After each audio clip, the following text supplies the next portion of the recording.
Hi, I'm Stuart Bryson, Regional Director for AHR in Glasgow, and I was the lead director for this project.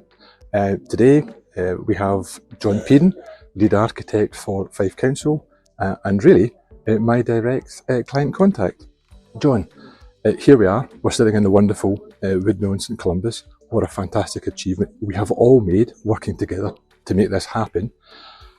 What were your aims, the Fife Council's aims at the very start of this project?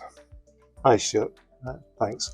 Yes, I think our aims obviously twofold probably.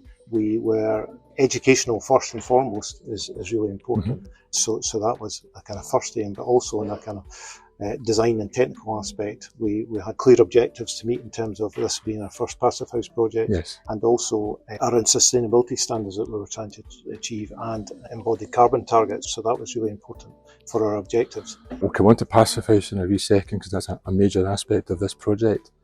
One of the key drivers when your design brief to us was to bring two separate schools together into the one building. Do you think there's a lot of benefits from that, and what do you think those benefits are?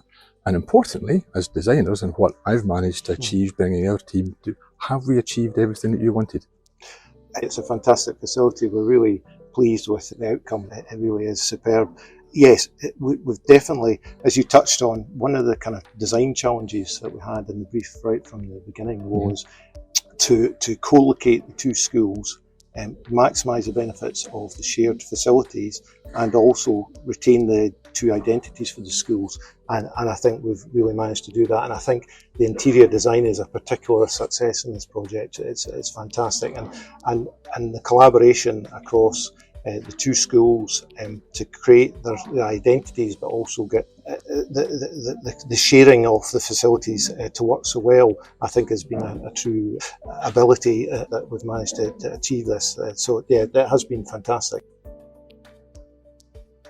We started this project in 2020. We started this project in a lockdown period in COVID. I know for myself, leading our team, bringing others on that journey, working with you and that collaborative approach that we did to make this the success that it is, it's been a massive personal involvement, and it just consumes you. Yeah. I'm sure you and your team are the same, but what takeaways do you have from that on a personal level, this project? What does it mean to you personally? Yeah, you're absolutely right, Stuart. It's a huge project, but I would say key takeaways, just the pride that involved in this project. Yes, very proud to be involved in this. Yes. I think, as we talked about, it's a fantastic facility. I think I foster relationships, and I think that's really something that we found from the head teachers, the staff, the design team, HR being leading on that. It's been fantastic. And of course the construction team and subcontractors, foster a lot of good relationships. So that has been one of the key takeaways. The kind of development, certainly from my perspective, in terms of Passivhaus, the opportunities that's given me this project, upskilled myself, the Passivhaus design as part of the learning for this. So again, that's been something that's really pushed me to do that, and I've really enjoyed getting involved with that and improving my own skill set. And embodied carbon is again something, sustainability. We've put so much into this project. Just driving up here today, just looking at the external landscape and looking at the rain gardens, it's just fantastic. The design, it makes a fantastic feature at the frontage there, but also has the technical aspect of working as the kind of attenuation for the rainwater. Lots of takeaways, just so many to mention. It's really clear you're really proud of what we've achieved, and we've been delighted to be part of that journey with you. We're standing in the main entrance, the large community space with the reception desk behind us, double height, beautiful roof lights flooding this place with light, cafes, library, resource. It's one of my favourite spaces in the building. I think it's very welcoming as you arrive into the wider campus coming into the building. It's just one of my favourite spaces, but before I say any more, what's your favourite space? You're right, Stuart, this is a superb space that we're in. Just even things like the reception desk, in terms of the quality of that. It's great to see other spaces. I love the dining Yes, yes. space. I think the different volumes there are fantastic. It creates, obviously, it doubles up as a learning space as well, so that's really good. And of course, the hill upstairs in there is great. And I think what is really nice is the connections to both the internal kind of courtyards. Again, lots of natural light, a key feature of this building, I feel. And then out to the playground courtyard, if you like.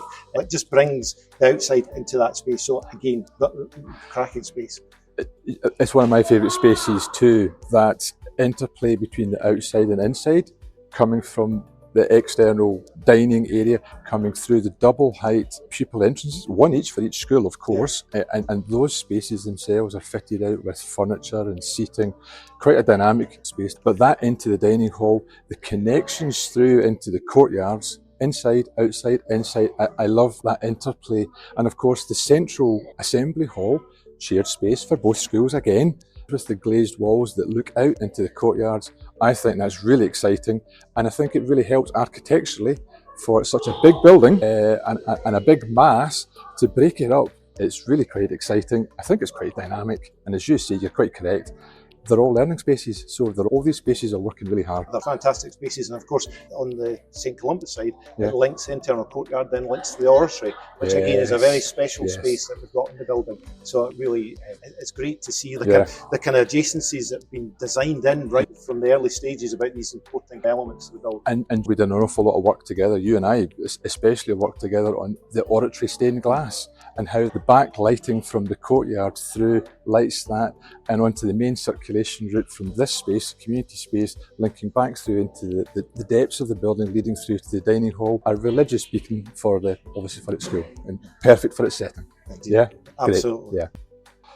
Yeah. You were quite instrumental through all of our engagement sessions at the very start of this in the briefing. There's quite specific sports use, isn't there? You're absolutely right, Stuart. We've got a hockey team that plays, community hockey team that plays from this facility, and a basketball team, and we've designed the main sports hall there to allow for them to have a spectator area in there. So they've definitely been part of the early engagement design process, and right the way through, obviously we've fed that in. But we've also got things like the community growing area designed into the space, and the learning lab, which is a very kind of special space as well in terms of the multi-use aspect of it, and the library here as well. So all great community facilities. You mentioned the learning lab, and of course that's specifically located and designed to be that in-between space between the secondary education here and the adjacent college, which is next door to us here.